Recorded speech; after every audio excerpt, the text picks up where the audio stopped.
আসসালামু আলাইকুম সম্মানিত প্রিয় দর্শক, আজকে যে একটা ভিডিও দেখাবো আপনারা সবাই চিনেন।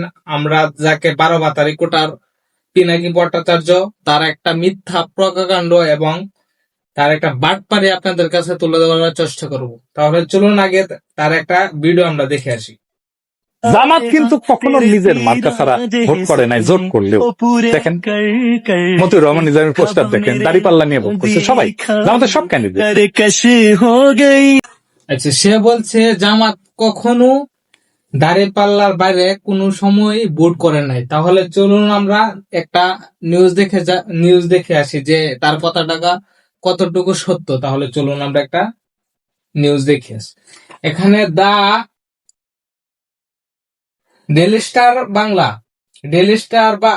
স্টার বাংলা একটা লিখছে যে নিউজ আর্টিকেল করছে, পাবলিক করছে। এখানে লেখা আছে ধানের শীষ নিয়ে 25 আসনে জামাত। তাহলে চলুন আমরা কে কে নিউজটাতে কি লিখছে আমরা একটু দেখে আসি। তাহলে চলুন, এখানে লিখছে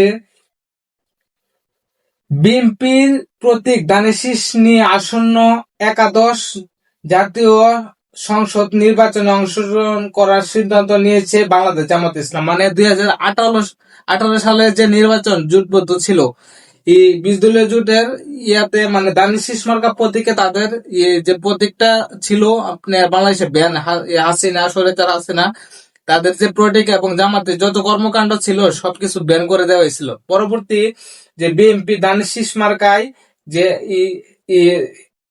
জাতীয় একাদশ জাতীয় সংসদ নির্বাচনে অংশগ্রহণ করার একটা সিদ্ধান্ত নিয়েছিল জামাত ইসলাম। এখানে লেখা আছে জামাত ইসলাম কেন্দ্রীয় নির্বাহী কাউন্সিলের সদস্য সৈয়দ আব্দুল্লাহ মোহাম্মদ তাহের জানান, বিএনপির নেতৃত্বাধীন 20 দলীয় জোটের প্রধান শরিক জামাত ইসলামকে 25টি আসন দেওয়া হয়েছে।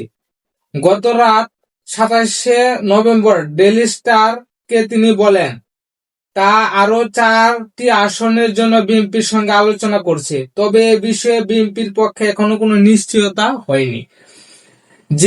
যদি জামাত নেতারা নির্বাচনে বিজয়ী হয় তাহলে গণপ্রতিনিধির আদেশে আরপি অনুযায়ী বিএনপির প্রার্থী হিসাবে নির্বাচন হবেন। মানে বিএনপির যদি জামাত ইসলাম সে সংসদ নির্বাচনে বিজয় হয় তাহলে সে আর এই যে আরপি অনুযায়ী যে বাংলাদেশ জাতীয়তাবাদী দল অথবা বিএনপি প্রার্থী হিসাবেই বিবেচিত হবে। জামাত নেতার প্রার্থীতা নিচে দেওয়া হলো।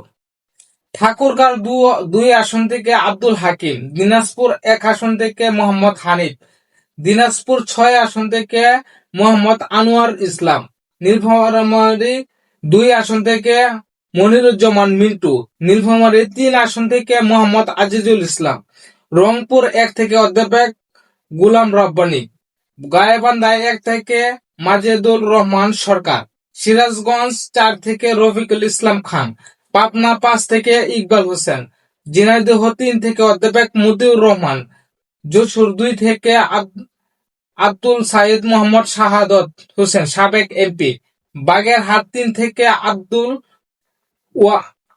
ওয়াদুল, বাগেরহাট 4 থেকে অধ্যাপক মোহাম্মদ আলিম, খুলনা 5 থেকে অধ্যাপক মিয়া গোলাম পারোয়ার, মানে তাদের যে সাবেক এমপি ছিল তিনি, খুলনা 6 থেকে আব্দুল কালাম আজাদ, সাতক্ষীরা 2 থেকে আব্দুল খালেক, সাতক্ষীরা 3 থেকে রবিউল বাশার, সাতক্ষীরা 4 থেকে গাজী নজরুল ইসলাম, পিরোজপুর 1 থেকে শামীম সাইদি, ঢাকা 15 থেকে শফিকুর রহমান, বর্তমান যিনি জামাত ইসলামের আমির, সিলেট 5 থেকে ফরিদউদ্দিন চৌধুরী সাবেক এমপি, সিলেট 6 থেকে হাবিবুর রহমান, কুমিল্লা 11 থেকে সৈয়দ মোহাম্মদ আবু তাহের সাবেক এমপি।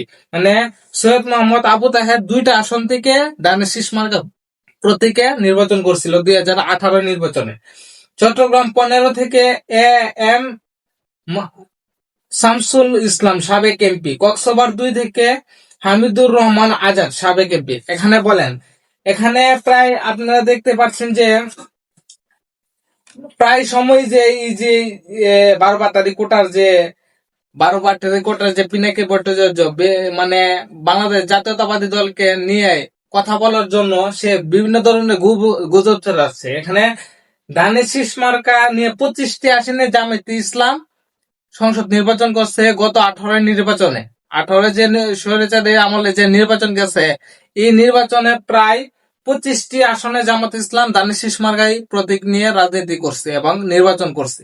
সেখানে সে বলতেছে জামাত কখনোই নাকি করছে না, মানে তাদের নিজস্ব প্রতীক বাদে কখনোই নাকি তারা নির্বাচন করেন না। এখন আপনারাই বলেন এটা কি বলবেন?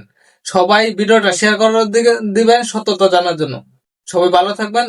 যদি ভালো লাগে অবশ্যই ভিডিওটি লাইক এবং চ্যানেলটি হলে সাবস্ক্রাইব, পেজটি হলে ফলো দিয়ে পাশে থাকবেন। ধন্যবাদ সবাইকে।